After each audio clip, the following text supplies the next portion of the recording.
여러분, 나이 들수록 인생이 무의미하게 느껴진 적 없나요?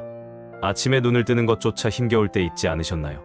자녀들은 독립하고 일터에서는 은퇴를 앞두고 있는데 몸은 예전 같지 않아 한숨 쉬는 날들만 점점 늘어납니다.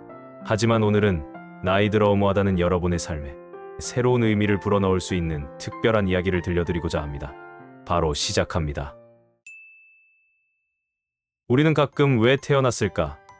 왜 살아가는 걸까? 라는 질문을 던집니다. 특히 지독히도 힘든 상황일 때 이런 질문들이 툭툭 튀어나오죠. 하지만 이는 잘못된 질문입니다. 놀랍게도 과학은 우리의 탄생에 특별한 이유가 없다고 말합니다. 그냥 태어난 겁니다. 내가 태어난 이유나 목적, 그런 거 없습니다. 인간의 본질 따위는 없다는 것이죠. 이것을 두고 실존주의 철학자 사르트르는 이렇게 말했습니다. 인간은 이유 없이 이 세상에 내던져졌다. 그렇습니다. 우리는 그저 우연히 이 세상에 내던져진 존재입니다. 그냥 실존하는 존재라는 거죠. 실존이 본질을 앞선다는 유명한 말이 여기에서 나왔습니다. 그렇다면 우리는 질문을 바꿔야 합니다. 이렇게 말입니다. 나는 무엇을 위해 살아야 하는가? 여기서 우리는 놀라운 사실을 발견합니다. 인간은 삶의 의미를 부여할 때 그것이 곧 목표가 되어 살아가는 이유가 된다는 것입니다. 마치 꽃씨가 흘 속에서 꽃을 피우기 위해 끊임없이 노력하듯 우리도 우리만의 꽃을 피우기 위해 살아가는 것입니다. 나이가 들고 병들어서 늦었다고요? 아닙니다. 프랑스의 심리치료사 에밀 쿠에는 이런 흥미로운 이야기를 들려줍니다. 말기 암 판정을 받은 한 신부가 있었습니다. 그는 삶을 정리하기 위해 마지막으로 멕시코의 한 교회를 방문했죠. 그곳에서 그는 헌금함을 훔치는 소년을 발견합니다. 소년은 굶고 있는 고아 친구들의 먹을 것을 사려고 헌금 상자를 훔쳤다고 울먹였습니다. 소년의 사연을 듣고 마음 아파한 신부는 그 마을에 고아원을 세우기로 결심합니다. 그런데 신기하게도 신부의 생명은 이후 계속 연장되어 무려 25년이 넘게 고아원을 운영했습니다. 이 이야기는 우리에게 무엇을 말해주고 있을까요? 바로 삶의 목적이 얼마나 중요한지를 보여줍니다. 죽음의 병을 이겨낼 정도로 말이죠.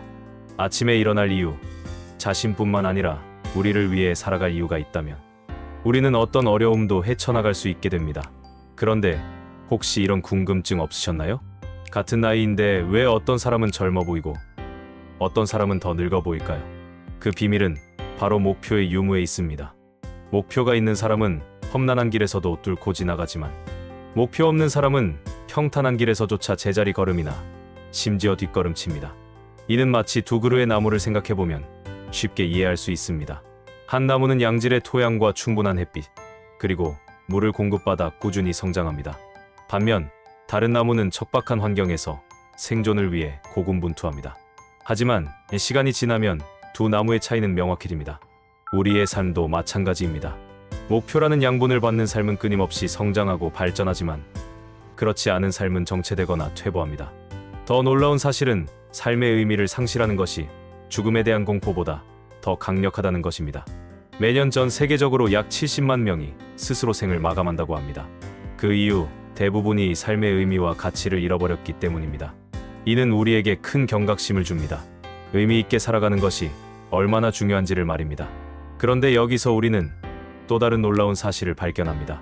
극한의 상황에서도 삶의 의미와 목표를 만들어내며 생존한 사람들이 있다는 것입니다.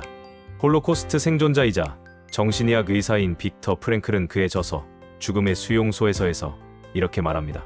인간에게 실제로 필요한 것은 긴장이 없는 편안한 상태가 아니라 가치 있는 목표, 자유의지로 선택한 그 목표를 위해 노력하고 투쟁하는 것이다. 이는 마치 나비가 고치를 깨고 나오기 위해 투쟁하는 것과 같습니다. 그 과정이 없다면 나비는 결코 날개를 펼 수 없을 것입니다. 프랭클의 말은 우리에게 깊은 통찰을 줍니다. 우리는 종종 편안함을 추구합니다. 특히 나이가 들수록 더욱 그렇습니다. 하지만 진정한 행복과 만족은 편안함에서 오는 것이 아니라 의미 있는 목표를 향해 노력하는 과정에서 옵니다. 이는 등산을 하는 것과 같습니다. 정상에 오르는 과정은 힘들고 고통스럽지만 그 과정을 통해 우리는 성장하고 정상에서 바라보는 경치는 그 모든 노력을 보상받기에 충분할 정도로 짜릿합니다.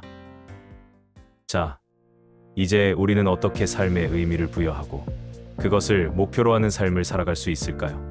지금부터 인생의 허무함을 단번에 뛰어넘는 5단계 인생 설계법을 알려드립니다. 끝까지 시청하시면 큰 도움이 될 겁니다. 1단계. 지나온 길 되돌아보기. 잠시 멈춰 서서 당신의 인생을 돌아보세요.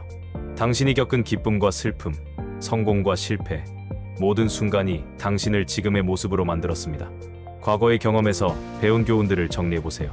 젊은 시절의 꿈은 무엇이었나요? 그 꿈들 중 아직 이루지 못한 것은 무엇인가요? 매일 15분씩 회고록을 쓰며 당신의 인생을 돌아보세요. 그 과정에서 당신은 새로운 의미와 목적을 발견하게 될 것입니다. 2단계. 제2의 인생 설계하기. 이제 당신 앞에 펼쳐질 새로운 인생의 장을 그려보세요. 당신은 사회적 책임에서 벗어나 진정으로 원하는 삶을 설계할 수 있는 자유가 있습니다. 은퇴 후의 삶, 건강, 가족과의 관계, 개인적 성장 등에 대한 구체적인 목표를 세워보세요. 손주들에게 어떤 할아버지, 할머니가 되고 싶으신가요? 어떤 새로운 취미를 배우고 싶으신가요? 이 목표들을 달력에 표시하고 매일 아침 읽어보세요. 당신의 제2의 인생이 점점 더 선명해질 것입니다. 3단계. 평생 학습의 기쁨 누리기. 나이는 단지 숫자에 불과합니다. 새로운 것을 배우는 데는 결코 늦은 때가 없지요. 요리, 그림, 외국어 악기 등 늘 배우고 싶었던 것에 도전해보세요. 지역 도서관 배움센터나 온라인 강좌를 활용해보는 것은 어떨까요? 이는 마치 오래된 나무에 새순이 돋는 것과 같습니다. 새로운 학습은 당신의 뇌를 젊고 활기차게 만들어줄 겁니다. 매주 한 가지씩 새로운 것을 배워보세요. 그 과정에서 당신은 삶의 새로운 즐거움을 발견하게 될 것입니다. 4단계. 지혜의 나눔 실천하기. 당신의 풍부한 경험과 지혜는 귀중한 보물입니다. 이제 그 보물을 다른 이들과 나눌 시간입니다. 젊은 세대에게 멘토가 되어줄 수도 있습니다. 지역 사회에서 재능 기부를 해보는 것은 어떨까요? 손주들에게 인생의 교훈을 들려주세요. 이는 마치 오래된 등대가 배들에게 길을 안내하는 것과 같습니다. 당신의 지혜는 많은 이들에게 빛이 될 겁니다. 매월 한 번 이상 지역 사회 활동에도 참여해보세요. 그 과정에서 당신은 더 큰 삶의 의미와 보람을 느끼게 될 것입니다. 5단계. 감사와 수용의 마음 키우기. 인생의 모든 순간에 감사하는 마음을 가져보세요. 지나온 세월, 만난 사람들, 겪은 경험 모두에 감사해보세요. 동시에 현재의 자신을 있는 그대로 수용하세요. 주름진 얼굴, 느려진 걸음걸이, 그 모든 것이 당신의 풍성한 인생을 보여주는 훈장입니다. 이는 마치 가을 단풍과 같아요. 화려하진 않지만 깊이 있는 아름다운 말이죠. 매일 밤 잠들기 전 감사한 일 3가지를 적어보세요. 해보시면 압니다.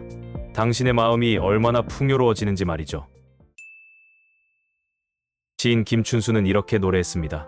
내가 그의 이름을 불러주기 전에는 그는 다만 하나의 몸짓에 지나지 않았다.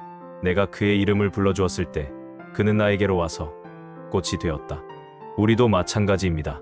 우리 스스로 삶의 이름을 붙여주고 그 삶을 찬란하고 아름답게 꽃피워야 합니다. 여러분, 지금 당장 시작하세요. 인생 2막 5단계 인생 설계법으로 여러분의 삶의 의미를 부여하고 그것을 향해 한 걸음씩 나아가세요. 비록 우리는 언젠가 먼지로 돌아갈 운명이지만 그렇기에 더욱 의미와 목표를 추구하며 사는 삶이 가치 있고 소중한 것입니다. 여러분의 남은 인생이 더욱 풍요롭고 행복하기를 진심으로 기원합니다. 오늘 영상이 도움되셨다면 무료 구독과 좋아요 부탁드립니다. 감사합니다.